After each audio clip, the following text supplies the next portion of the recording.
Jesse, it's unbelievable that I almost forgot to tell you about the strangest Bruce story in my life. In addition to being the music editor at the school paper, the GW Hatchet, I was the business and advertising manager of my school paper. And there was a club near campus in D.C. called the Child Herald near DuPont Circle. And they took out an ad for an act that was coming up. And it was an artist named Bruce Springsteen. In the ad, his name was spelled Springstin. I don't know whose fault the misspelling was, but I do know that I didn't walk the 5 blocks to see the show, which is just an unbelievable thing. I could have seen Bruce in that beautiful small club. And I think that might have been the first show that David Sanchez ever played. So it's again another embarrassing admission of things I missed in my Bruce career, my Bruce life, my Bruce fandom.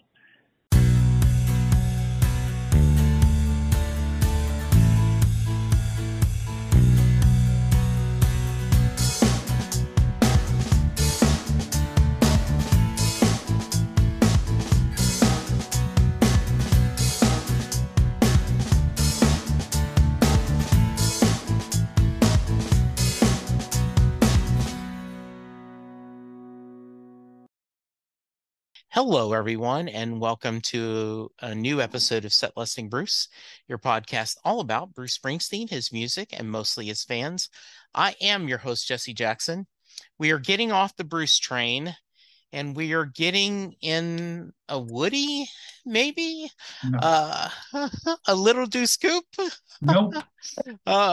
We are talking to writer, producer, music historian, David Leaf tonight, and we are talking the great Brian Wilson. I'm going to start out giving you a little story, give me a little leeway. 1977, I was living in a town called Lake Charles, Louisiana, and on a Saturday night, I went into a Montgomery Ward's, and there was, back then, they had music departments, little bitty departments. And Endless Summer was on sale on an 8-track. And I did not know who the Beach Boys were, but the cover looked interesting. It was on sale, and I picked up the 8-track, went to my car, plugged it in the 8-track, and I'd never heard anything like that before. I had listened to a lot of Kiss because it's 1977. I loved Top 40 Radio, Queen and Barry Manilow, and I was amazed. Who is this band? Who is this? So I started, this is pre-internet. You start trying to dig, and you go to every music store, and you're going through the albums trying to find Beach Boy albums. And I ended up buying a copy of The Beach Boys and the California Myth. And I read that book, and I was depressed. I couldn't believe that my idol, because by this time I had realized that Brian was the one who had written all these beautiful songs. And I realized he had co-writers, but to me, it was Brian. And your book made him seem like he was so unhappy. I actually wrote a letter, and I found some mailing address, and I sent it off, basically doing the way an 18 or 19-year-old would. Brian, your music has meant the world to me. I am so sorry you're unhappy. Da-da-da-da-da. And I got back 4 or 5 months later, and I'm going to believe it's an authentic, not some secretary, but it was a Brian Wilson 8x10 shot on the back. Jesse, believe me, life is okay. Brian Wilson. Wow. And on the back, and then on the front, he had signed Brian Wilson. Now, is that really Brian? I don't know, because this is 77, 78, but I was in shock. And so I have continued to be Brian Wilson and Beach Boy fan. I remember finally getting to see them in Beaumont, Texas, because I had thought I'm never going to have a chance to see the Beach Boys. I mean, I missed it. It's like 79, 80. And I remember in Baton Rouge going to see them once. And this was when Brian was behind the piano and he sang a couple of songs. And then I'll go this and then I'm going to let you talk. Brian came to Dallas, Texas. He was doing Pet Sounds Live with the Dallas Orchestra. And a friend of mine had connections. He got me second row tickets. I actually did get second row tickets, unlike our other question. And I got to watch him. And I felt such happiness because he seemed to be so happy. He seemed to be so engaged. And I'm almost tearing now. The idea of someone that I've never met, I never will met. If you said today, oh, I can get Brian to interview, I wouldn't want to do it. To see him that happy, that's a story of your book and my Beach Boy journey. Well, it's a great story. It's also similar to the story of Darian Sahanaja, who is the musical director of Brian's band. When he was the first Beach Boys thing he bought was Endless Summer. I think he got my book out of his library. Mm-hmm. And that's when he became, we distinguish between Beach Nuts and Brianistas. Yes, okay. We're all Beach Nuts, but then there's a subset of us who are, in this cult of Brian Wilson, who believe that he is arguably the most significant composer, arranger, producer of his time, and worthy of comparison, as I do in the book God Only Knows, with classical artists. And it's not me that's comparing them to classical artists, it's Tom Petty and Sean Lennon and Questlove and Gustavo Dudamel and a long list of others. Bruce Springsteen was interviewed in the Long Promised Road documentary. He says, I don't know that you can make a better music than what the Beach Boys did. Anybody with ears who could get past the image of what the Beach Boys stood for, which was kind of a juvenile, fun in the sun thing, if you actually listen to what they were doing, it might not be your taste, but you would have to acknowledge that it was unlike anything else and had a depth of feeling and sophistication beyond what the image would reveal. And Pet Sounds, of course, is the album where that took full flower. Yeah, I remember someone, and I don't remember what, it was some actress said the early Beatles, Love Me Do, or I Want to Hold Your Hand. She says, you're like, oh, but you didn't understand what was coming. And also, when you start breaking down those early songs, there is a complexity. It's really easy to, even starting to early, the Beach Boys songs, the brilliant harmonies, the clever lyrics, and I'm fascinated by any Brian documentary, and I just watched Long Promised Road, to hear musicians say, okay, I'm a layman, but they're going, you don't understand what he's doing, and there's that great scene, whether it's true or not, in Love and Mercy, where he's talking to the actress playing Carol, the bass player, and she's like, I don't think you can do this. And he goes, I heard it in my heart. That's how I heard it. And so what Brian was able to do, and the reason I created a scholarship in his name at UCLA, and it's the Brian Wilson Scholarship for Composing, Arranging, and Producing Popular Music, is he's the only one who did it the way he did it. He would sit and write these songs. He would go into the studio and teach the most sophisticated jazz musicians in Los Angeles these songs. And in 3 hours, the song would come out of his head and be recorded. And the musicians he would tell him to play a part like Carol or Barney Kessel. And they would go, Brian, that's not going to work. Tommy Tedesco, no, Brian, that sounds terrible. He goes, just listen to me and do it. And when they heard it all together, they were like, it works. How did he do that? Well, that's as good an explanation of what the word genius means as anything. Yes. Because there is no how did he do it. He did it because he was Brian Wilson. Now, the vocal harmonies all by themselves are a story. He learned to write those kinds of harmonies by immersing himself in the music of the Four Freshmen when he was a teenager and deconstructing what they had done and then reconstructing it to fit the timbre of voices in his family band. And so this was a guy who you talk about how sad you were that he wasn't happy. The question is, what are artists here to do? And artists are here to make great art. Yeah. Whether it's he or Paul Simon or Paul McCartney or Bob Dylan, Stevie Wonder, doesn't matter who it is, they have the ups and downs of life. Brian Wilson rode a roller coaster like the Cyclone almost on a daily basis.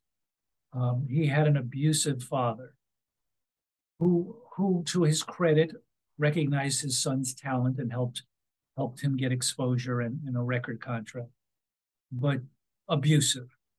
There was a 9-year period where Brian was under the control of a mad doctor. When it ended, Brian said it was like I was in prison for 9 years.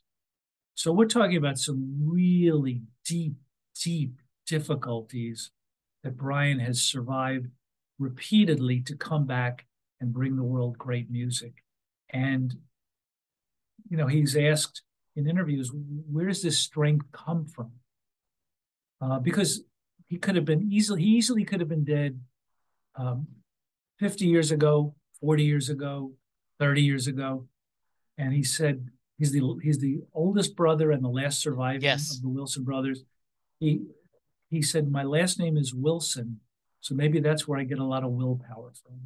Because to do what he did musically takes a strength and power, as they used to say on the old Superman show, beyond mortal men. Yeah. Who can bend the course of mighty rivers. Brian Wilson had the ability to put his feelings onto audio tape. And that's why he's important. Yeah. That's why Pet Sounds, generation after generation after generation, hits home, because at some point everybody is lost. Yes. Brian Wilson made an album about being lost. I just wasn't made for these times. Hang on to your ego. I know there's an answer. God only knows. I mean, songs of ineffable beauty that have nothing to do with fun in the sun, cars, girls, the Pacific Ocean. Brian Wilson could have been born anywhere and that music would have come out. So every once in a while, I'll talk to a fan that they don't get Tunnel of Love. They don't get Bruce's album. And I tell them the story that as I'm going through Musicland and Sound Warehouse and all these different places, I'm finding everything. And I ended up buying an 8-track that had Pet Sounds and Carl and the Passions, I think was the double set back then. This is not the double CDs. This was, and I put in Pet Sounds and it didn't, there's no words on this song. What is this? I wasn't ready for it. And then later, as I said, this is by far, if someone pushes me, that is the album that I go to most often just to replenish my soul. Well, I've called it his emotional autobiography. Yes. He was quite determined in the face of a lot of obstacles to make this album. He had been on his way to making this album for a long time. Right. A song like In My Room, it was the first time, it was one of the first Beach Boys singles that really hit home with me. It's like, who is this guy who the song is filled with melancholy, with a sadness. So he's been this way forever. Yeah, like I believe that if he didn't have the life he had, the music wouldn't have the depth and power it has. So we're the kind of beneficiaries of it. Right. He's the one who's had to suffer for his art. Yeah. Like I think of When I Grow Up to Be a Man, and there is, if you go to YouTube, you can hear a scratchy version of Bruce singing that. But, it's a very complex song that and I'm currently, I'm 62, 63, but I still have that, what kind of person am I going to be when I grow up? It is so it's just hard to describe just how beautiful and that the thought he's having at that point. It's When I Grow Up to Be a Man was one of the songs in that era that I really loved. I only bought a couple of Beach Boys singles. I don't even know which ones they were anymore. But When I Grow Up to Be a Man, will I dig the same things that turned me on as a kid? Now, at that point in time, Brian's 20. Yeah. He sees what's coming. He sees the future. And on the album that When I Grow Up to Be a Man is included, the Beach Boys Today, on side 2, what you're hearing is the beginnings of Pet Sounds, with songs like Please Let Me Wonder. And all throughout 1965, he wrote and recorded a lot of songs that could have fit on Pet Sounds, including one called Guess I'm Dumb, which reportedly the Beach Boys refused to record because a Beach Boy doesn't admit to being dumb. So Glenn Campbell was the lucky beneficiary of it. But if you were to listen to it, it would fit perfectly on Pet Sounds. So he was on the way to Pet Sounds. In fact, I put together a playlist that I call a prequel to Pet Sounds. Oh, I bet that is something. There's a dozen or so songs that clearly show the way. And so when he finally says, okay, I've had enough of trying to make hits for everybody, I'm going to do an album for myself. Yeah. One that I'm completely satisfied with, one that I think will blow the Beatles' minds. Pet Sounds is it. And it does. It does. And, I was glad to see that you were a fan of the film Love and Mercy with John Cusack and Paul Dano. And I was at a pop culture, we used to call them comic conventions, but now there's all over. And John Cusack was there. And so I stood in line. And one of the things I do instead of buying an 8x10 autograph, I have a real good friend who is a caricaturist. And so he drew a caricature of John Cusack, but in the striped shirt, kind of like that, the original. And so I had John sign that. And he said, I told him how much I loved the movie. And he said, Brian was happy with it. And that was enough for me. And well, it's funny that he said that, because in every project I've done, yeah, there's kind of one person who has to be happy. And so the film I made about Brian, A Beautiful Dreamer and the Story of Smile, the most nerve-wracking day imaginable was inviting Brian to the editing suite for him to watch it. Yeah. And I was so nervous, I couldn't sit next to him as he watched it. I sat behind him. Now, Brian is like a tuning fork. He picks up vibrations. It's how he knows who to trust and who not to trust. And about 20 minutes into it, he turned around and he patted me on my leg and he goes, relax, it's okay. And it's an example of the kind of sweetness that is in this soul who has been battered. Yes. And when the film was over, he jumped up and he said, I love it. Can I bring Van Dyke Parks tomorrow to see it?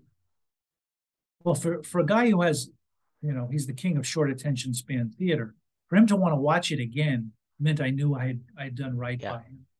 And that was a thrill. Yeah. So my lovely bride, Linda, is put up with my multiple obsessions. And so we had Showtime. I had DVR'd the documentary, and she's like, absolutely, I'll watch it with you. And we're watching, and she says, pause that. I'm like, okay. She goes, he is physically afraid of that music right now.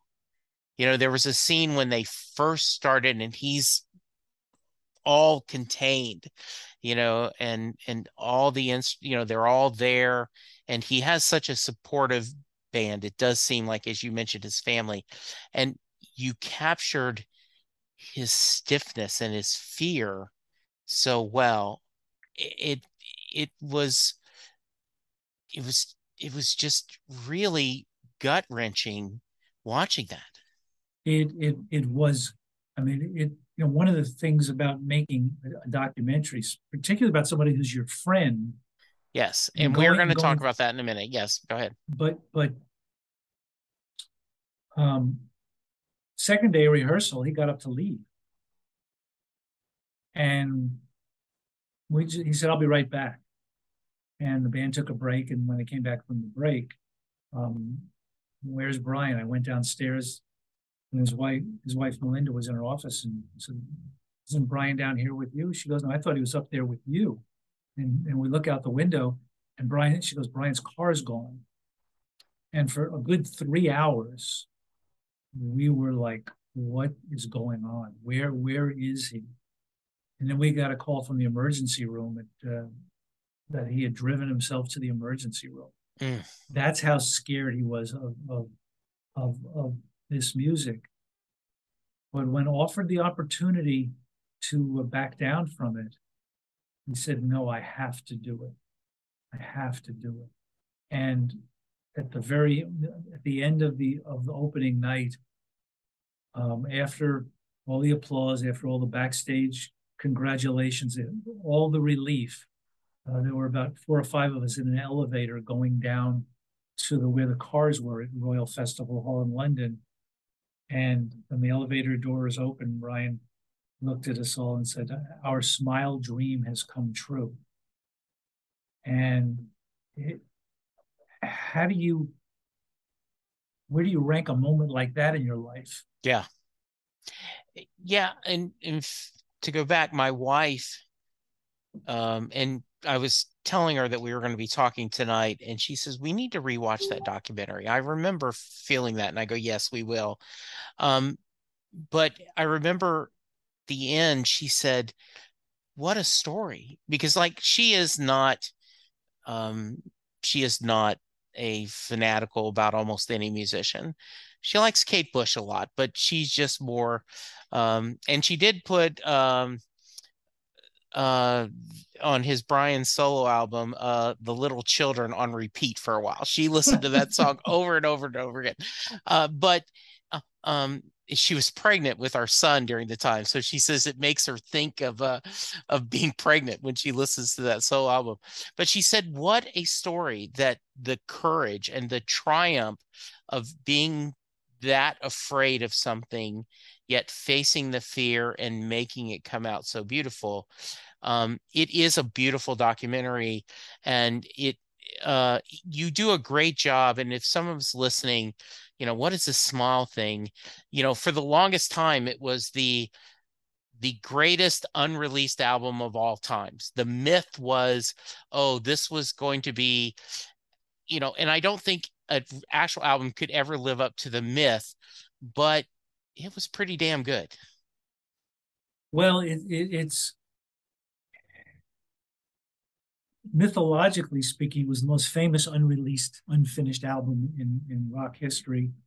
I think there's some unfinished concertos by classical composers, but there's nothing like it. And Brian abandoned it in the early spring of 1967, and now it's 37 years later. As one of his old friends said, the longest gestation period ever. And it was the most unlikely set of circumstances. And we who were in this small cult, which had become a bigger cult, believed so fervently in him. I truly believe it was kind of this critical mass of love that he felt in his solo touring as he began to perform some of the songs of Smile, that he realized that he could do it. And we also believe that if he did it, that it would free him to make more great new music, and that happened as well. He did a few years later, he premiered live a new rock opera called That Lucky Old Sun, which isn't as great as Smile, but it's pretty darn good. There's such an amazing story associated with every aspect of his life. And what I've tried to do in the book, God Only Knows, which is the massively updated version of the book you read in 1978, is really give the reader, whether it's a new reader or someone who read the old book, a reason to live with this book, because it's the journey I went on with Brian since the early 80s when he and I became friends. And the journey wasn't always easy. It was sometimes excruciatingly painful and sad, but he reached a point in the early 90s where he was surrounded by love and people he trusted, and he began to emerge and make music, and reclaim his place so that he could be honored. Paul McCartney inducted him into the Songwriters Hall of Fame. He got the Kennedy Center honors. Those kind of honors that are typical for legendary artists, but that Brian had his whole life had been sidelined. So he wasn't part of any of these organized tributes. And so it was really great to see him get his due, and be part of it. Yeah, I remember the Kennedy Center, and this, I may be wrong, but my memory is he's next to Diana Ross, and That's Diana good. Ross is just like, oh, look, Brian, and they just were, connecting, and it was so sweet. So how, and I know the story because I've read the book, but for my listeners, how does a young, skinny kid from New York end up being part of Brian's extended family? I won't say inner circle, but in a lot of ways, you guys have been through a lot together. It comes because it happened because in college, when I first found out there was this guy named Brian Wilson, I was a little late to the game. There were people in the 60s who were much hipper about it than I. But I read this article in Rolling Stone magazine. It was a cover story on the Beach Boys, to give you an idea how much times have changed. Imagine the Beach Boys on the cover of any magazine today. Right. Anyway, I read the story, and it talked about the legend of Smile. Simultaneous to that, the article was promoting a brand new Beach Boys album called Surf's Up, the last song on the album being the title song, the song that was supposed to be the centerpiece song for the Smile album, that had been performed once for a Leonard Bernstein documentary. So it had been seen once on television and then vanished. And so the myth of Smile had actually been anointed, in a sense, by one of the great composers of his time. And Leonard Bernstein wrote arguably the greatest song score in the history of the Broadway theater with West Side Story. He's the chief conductor of the New York Philharmonic, and he's interested in Brian Wilson. So there's something there. So I read the story, I got the album, and I heard Surf's Up, and I said, wow, this is as good as the article says. I want to hear a whole album of this. The song before Surf's Up on the album is called Till I Die, which is like an In My Room type song that Brian wrote with the saddest lyrics you've ever heard. Yes, very sad. And I think to myself, Surf's Up is as great as everybody says.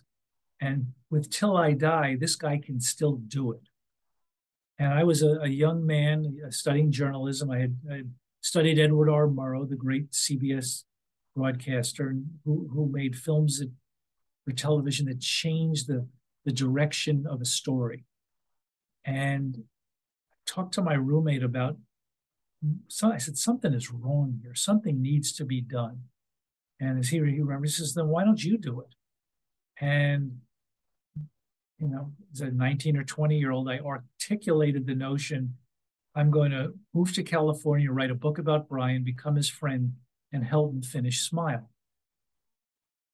Well, that would be like somebody who was the class president of your high school saying, one day I'm going to be president of the United States someday. That's how unlikely my story was, borderline crazy. But I moved to California. I wasn't there 36 hours when I met Brian's brother, Dennis, told him why I was there to write a book about his brother. And he laughed, and still hear the echo of the laughter here 47 years later. And he said, good luck. I mean, the notion of anyone getting to write a book about Brian was impossible. 3 years, almost exactly to the date of that first meeting with Dennis, the book was in stores. During the making of the book, I met Brian under a bunch of different circumstances and became friends with his girlfriend and her roommate, who were kind of his guardian angels, if you will. And they said, you're writing a book about Brian Wilson. You really should spend some time with him so you can understand the guy. And what I saw was a guy who was depressed, sad, kind of alone in the world. And we became friends. Then we became very good friends. We collaborated on a number of projects together. I created a tribute in his honor that was at Radio City Music Hall in 2001. That was, as Brian said, one of the greatest nights of his life. It was on TNT. It is available on YouTube. I bought the DVD. Once again, I'm talking to Linda, and she goes, when was that? I said, it was on 4th of July. So I'm sure we were at your brother's house in Tyler, Texas, and I had rolled tape on it. And I'm sure when I got home, I was going to stay up and watch that. And one of the things I wanted to share with you is, at the time I was part of Imagination, one of those Yahoo groups that we're talking about, I think was the name of it. And someone posted, who impressed you? And someone said, Vince Gill. I now want to go get Vince Gill records after watching him and reading the updated book where you talk about it, that you mention how much Vince Gill impressed you. Well, it was quite stunning. I believed is one of the chief architects of the show, that the song Surf's Up had to be part of the program. Right. And we were sitting in a meeting, and it's like, well, who can sing this song? And a woman named Allie Gifford, who was the talent producer, she was in charge of booking artists for the show. She said, let me pray on it. And within a day or two, she came back and she said, Vince Gill. And we were like, really? She said, really, trust me. So it goes to kind of the trust that makes for great art of any kind when it's in a group. Yeah. Is you surround yourself with a team of people and you let them do their job. And I remember at rehearsal, actually, you can Google an interview with Vince Gill online where he talks about how he knew the song The Warmth of the Sun, and he came and he sang that. But Surf's Up, it was like, what the heck is this? And Jimmy Webb's at the piano playing it, and David Crosby is singing harmony with him. But Vince Gill just, it's the Grand Slam home run of all time. It's just an amazing, amazing performance. Yeah. Do you very clear that you try to wear two different hats, both a journalist, Brian's friend, right? Like, how it sounds like you, bottom line, I'm not gonna I'm not going to betray that friendship. And if that Correct. crosses the line, then I just will not do the project. Correct? Tell me a little about that. Well, so in writing the book, Mm-hmm. the goal was to tell kind of fly on the wall stories that would give the reader insight into Brian that they couldn't get anywhere else uh, without, but it had to be insight that went into Brian's artistry, Right. not about the difficulties of his life, or Yes, I mean, this is not a tell-all about his marriages, or there is the discussion about the boys and the creative tension that was there, but this is yes, definitely about his musical journey. correct. So that was kind of what I decided. I crossed the line a couple of times,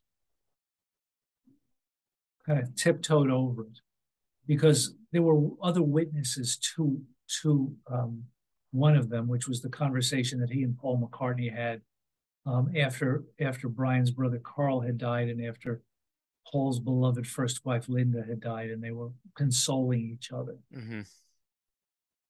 I thought it was important to show the respect that Paul had for Brian. That this is a conversation among musical peers, but also amongst between two people who love each other beyond kind of any explanation. And I didn't dwell on it. It's a few sentences and that's it. The other time was telling the story of what happened during the rehearsals for Smile when Brian drove himself to the hospital, and I felt that I could tell that story because in the film Beautiful Dreamer, Brian Wilson and the Story of Smile, Melinda Wilson had told that story. Right. So that story was kind of out there. I was just going to in public, so I was just going to tell it from my point of view. But otherwise, I did my best not to cross that line, because there's 5 books worth of material. It's just kind of nobody's business. Yeah, I agree. If you could, one of the things that made me smile is you told the story about Dennis calling you with the first edition, having thoughts on one of the stories. Right. So in the first edition of the book, which was only called The Beach Boys and the California Men, I talked to a lot of people who were willing to speak on the record. I spoke to some people who wanted to be anonymous. And then I spoke to some people like Brian's mother, Audrey, who said a lot of things. And then she would say, oh, don't put my name on that. I don't remember why, but one of the things was something she had said about Dennis. So Dennis calls me in the middle of the night. He's reading the book. David, who told you whatever it was? I said, well, Dennis, ordinarily as a journalist, I wouldn't tell you it's an anonymous source, but in this case, I'll make an exception. It was your mother. And he goes, why'd you believe her? Why'd you listen to her? And then he realized the absurdity of what he said, and we both burst out into laughter. It's, one of the things as a storyteller you learn is there isn't just one story, no matter whose story it is you're telling. Even if it's an autobiography, the Bruce Springsteen's going to leave stuff out. Yes. There's just going to be stuff that's not, this is nobody's business. I'm not going to talk about this. It might hurt somebody I care about, whatever the reason is. In this particular story, there aren't 2 sides to every story. There's about 50 or 100 from the various people who were there at different parts in Brian's life, to each of the Beach Boys, to each of the Beach Boys' first wives, second wives, ad infinitum. There's just so many tales to tell.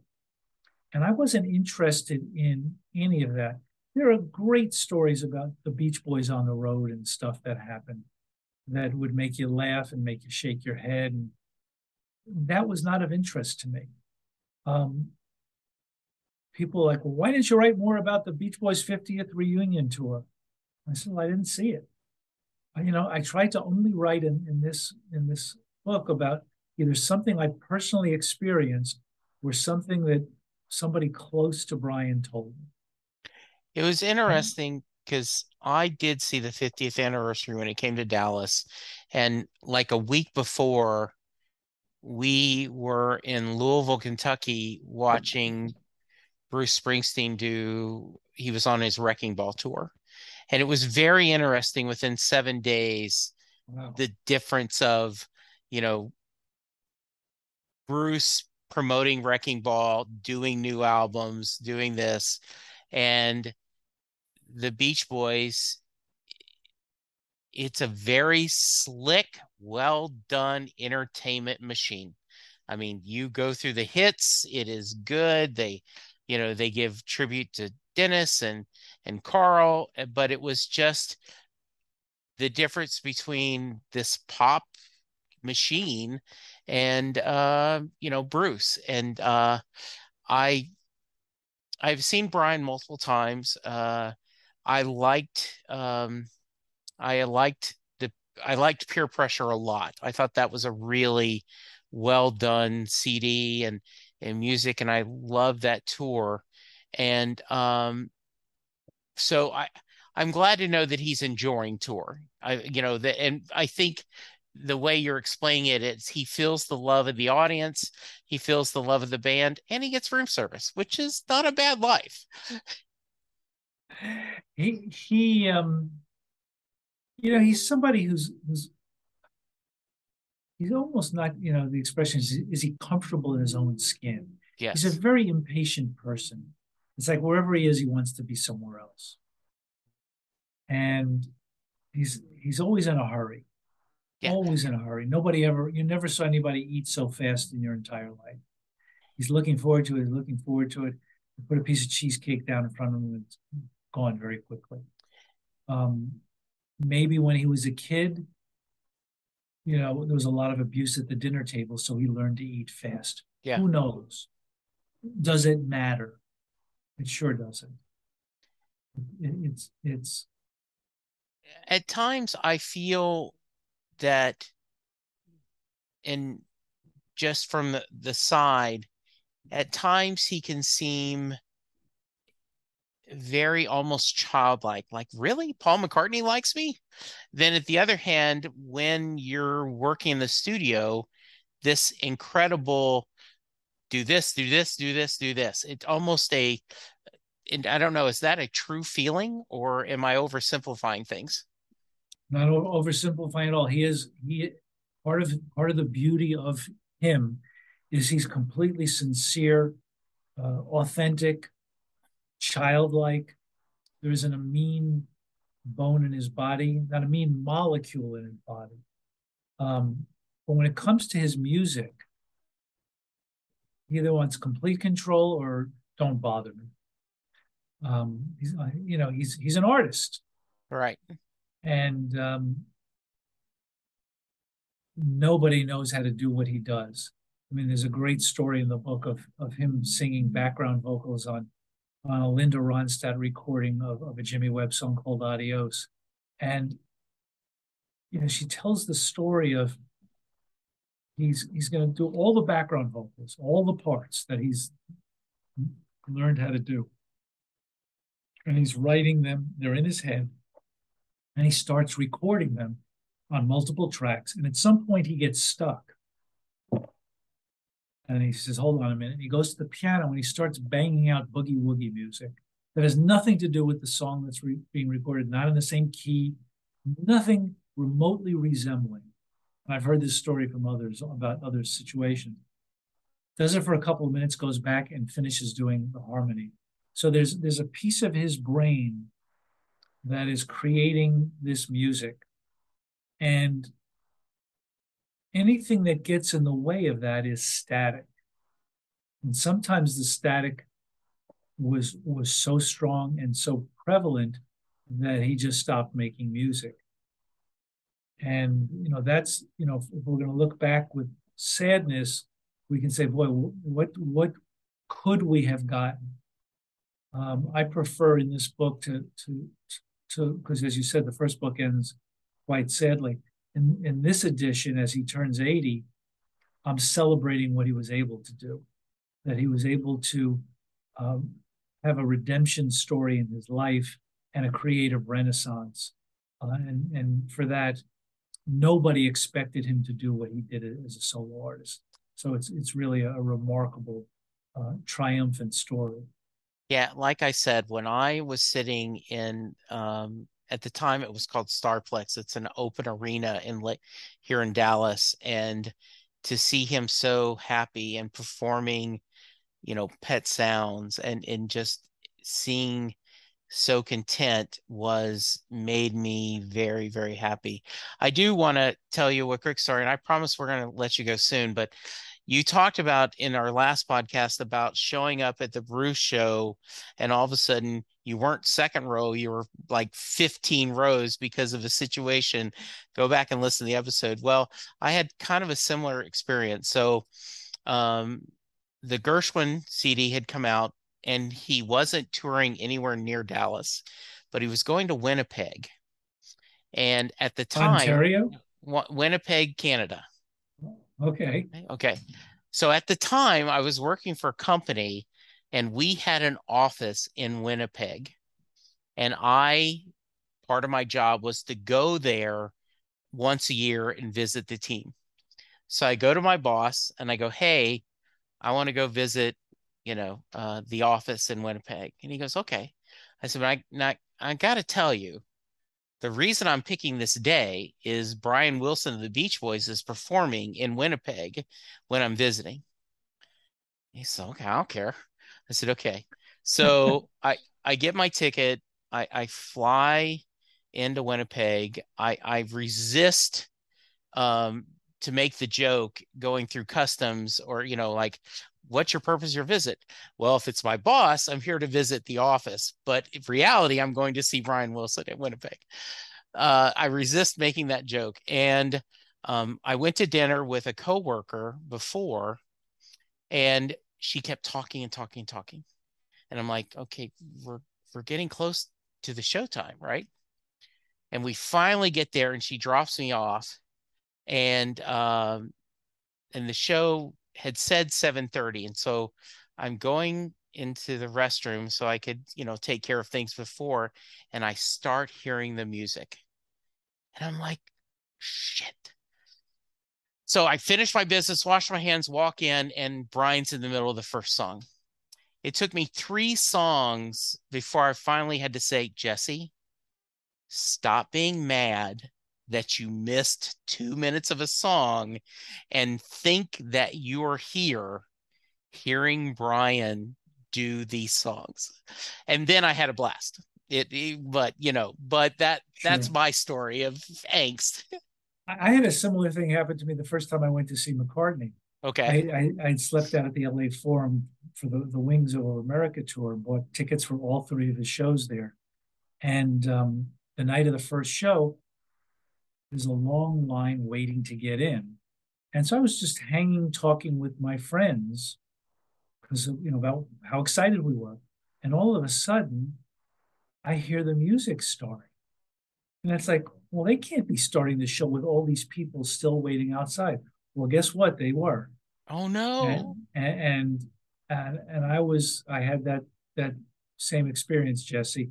I don't remember how long it took me to stop being mad, but I think it was over by the second song. I think I beat you by a song. Yeah. Yes, I was so angry.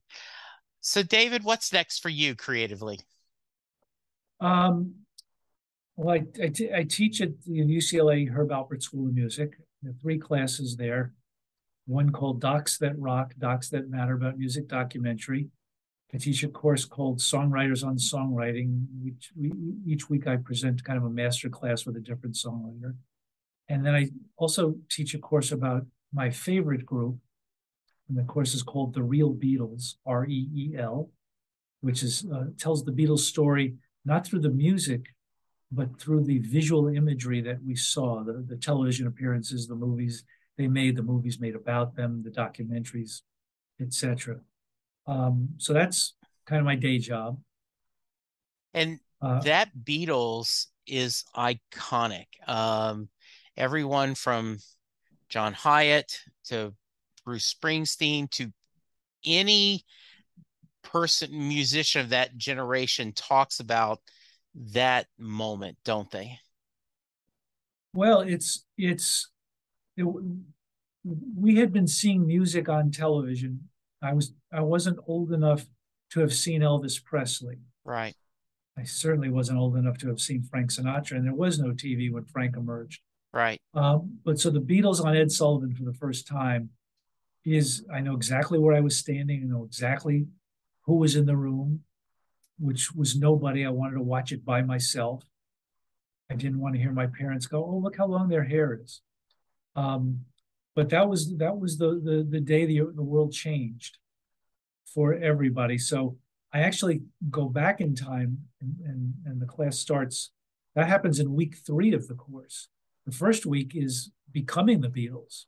Mm-hmm. Who were they before there is even a group called the Beatles? The second week is their success in 1963 in England, and then they come to America and change our world and the world. Absolutely.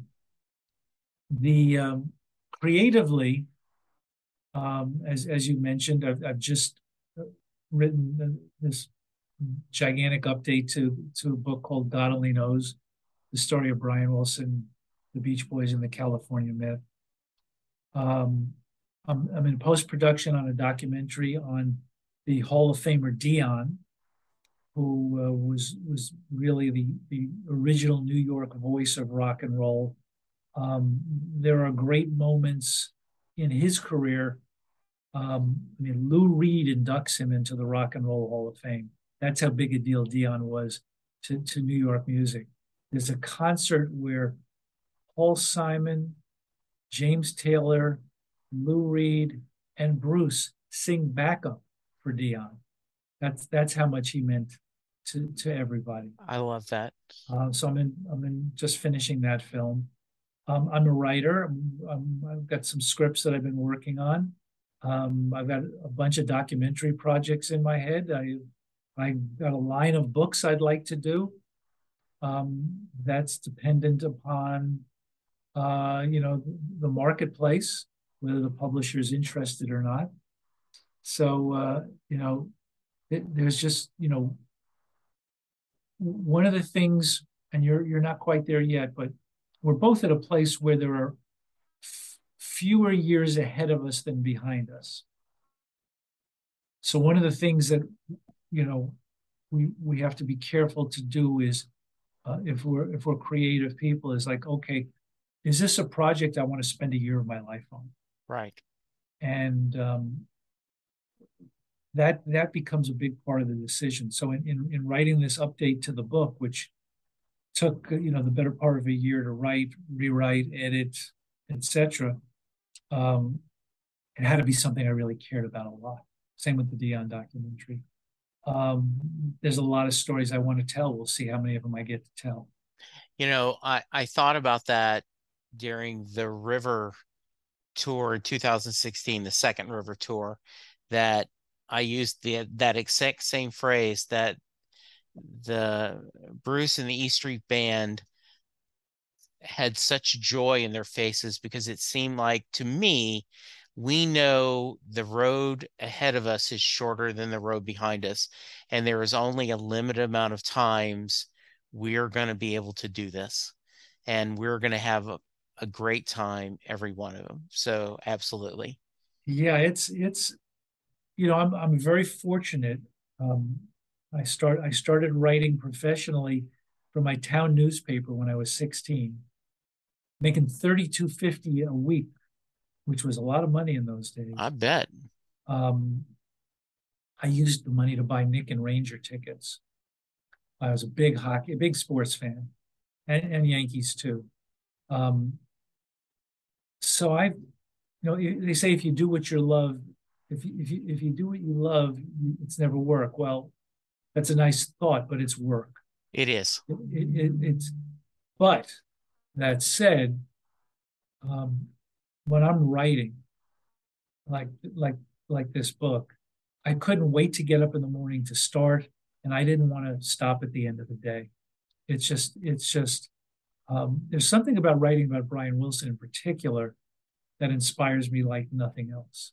And that's, I guess that makes sense because there's something about Brian Wilson that inspires his musical peers for generation after generation after generation, like nobody else. And there's a section early in the book after Paul McCartney opens the book, talking about the genius of Brian Wilson.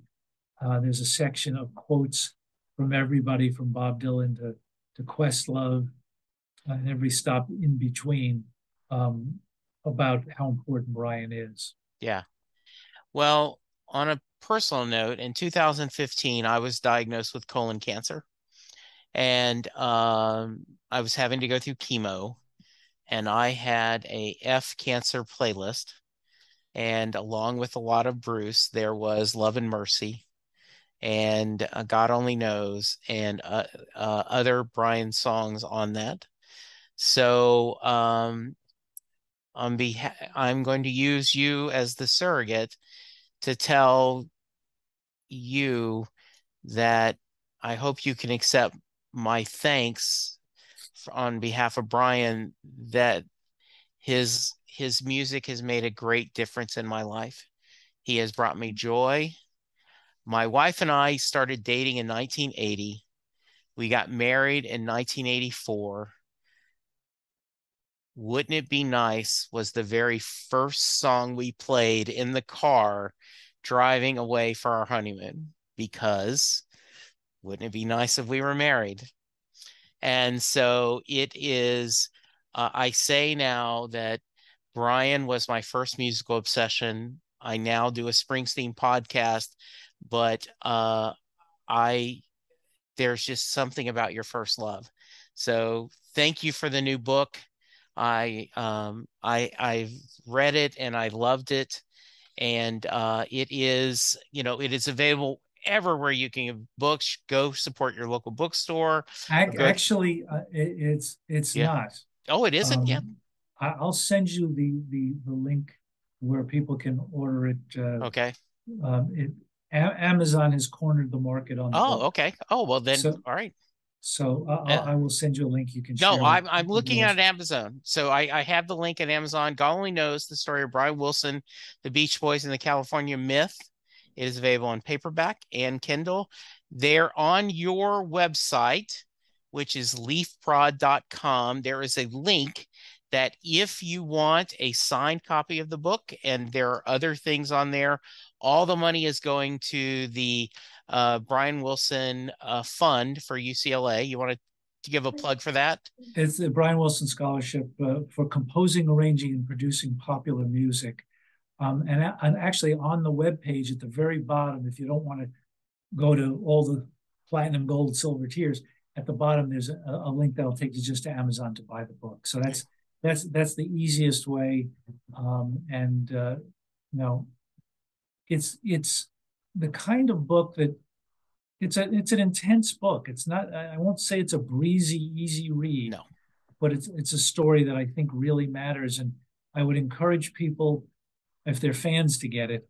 And if you get it, use it as a Christmas gift for the music lover in your life.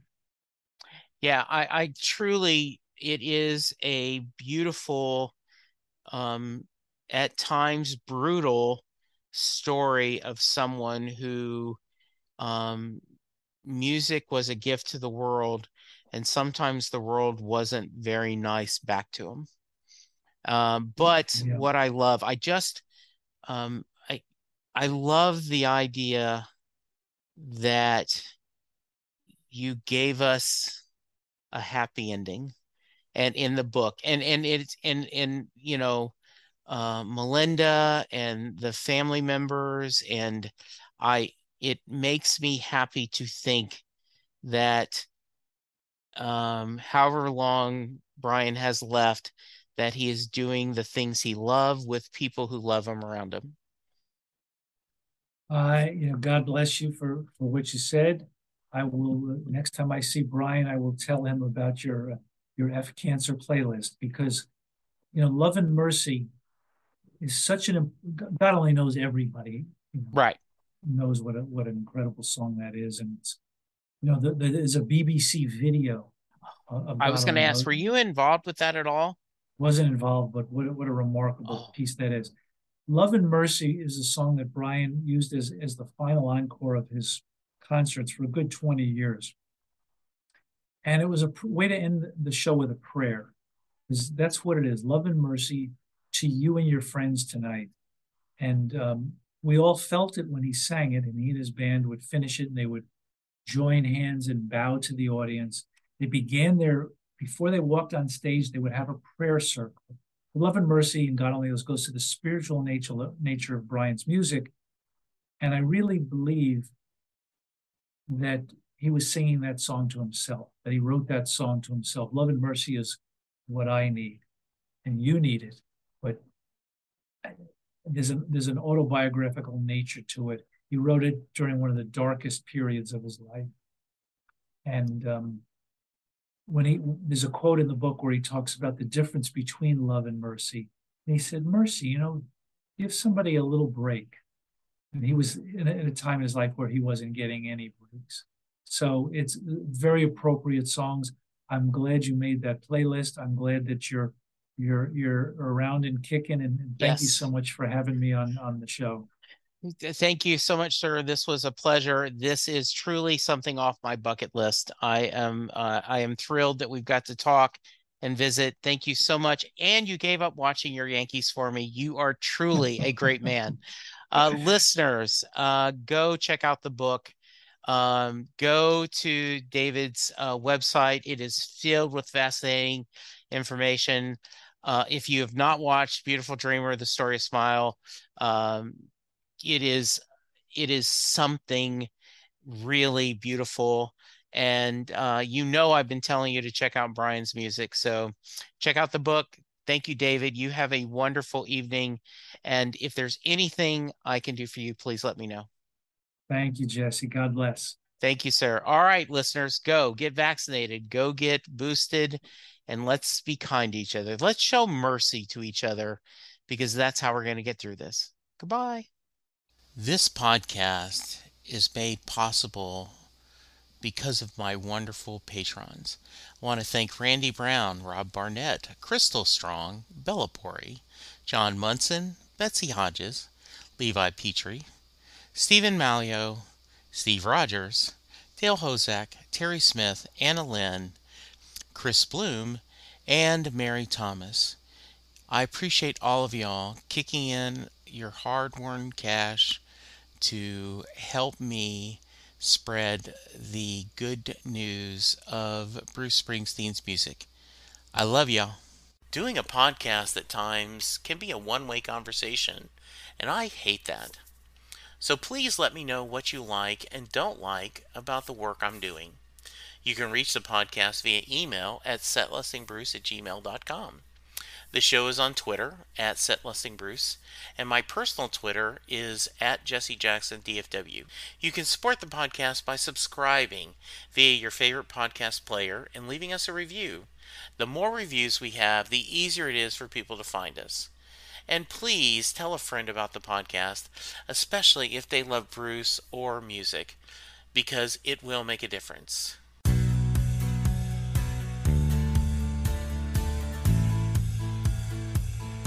You just heard the fun-talking, hard-rocking, music-loving, album-ranking, fan-thinking, joy-spreading, lyric-reading, story-sharing podcast that is the one, the only, Set Listing Bruce.